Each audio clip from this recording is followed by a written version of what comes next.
Right, so the Ashes are on, and there's been a lot of thunder and fury in the build-up to the tournament. It always leaves me amused.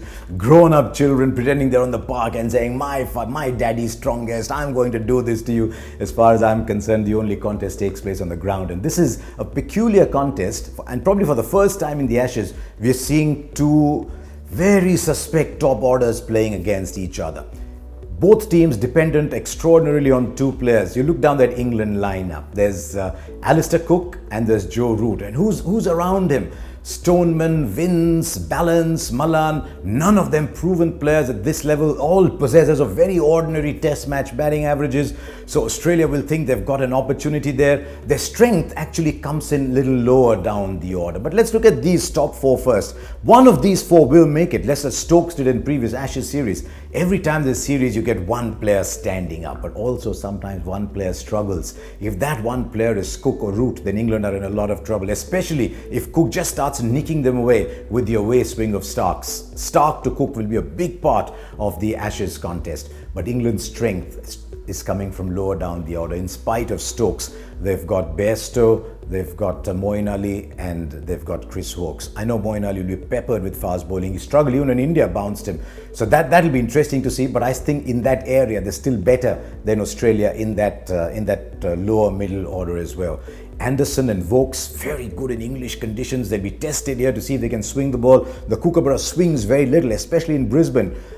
Absolutely cloudless, blue skies. It's how you hit the deck. Broad might be the better bowler for them.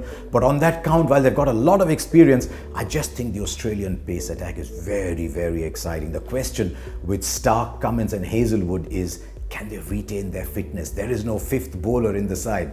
So if these fast bowlers have to come hard, then they've got to stay fit. And that might be an issue, especially with Stark, who's coming back, and even more so with Cummins, who's got fitness issues. I think in off-spin, Nathan Lyon's a better bowler than Moeen Ali in these conditions because he relies more on bounce and nip off the track rather than sideways turn. So he'll be all right. But what about Australia's batting? David Warner, Steve Smith, bit like Cook and Root. But around them, I think they're slightly better stuff. I really like the look of Hanscom. I think Marsh in Australian conditions at 6 is not such a bad choice, even though he's been there before, doesn't average such a lot. I'm excited by Usman Khwaja as well. So I think in the backup batting that Australia is slightly better represented. Lower middle order, England are probably slightly stronger.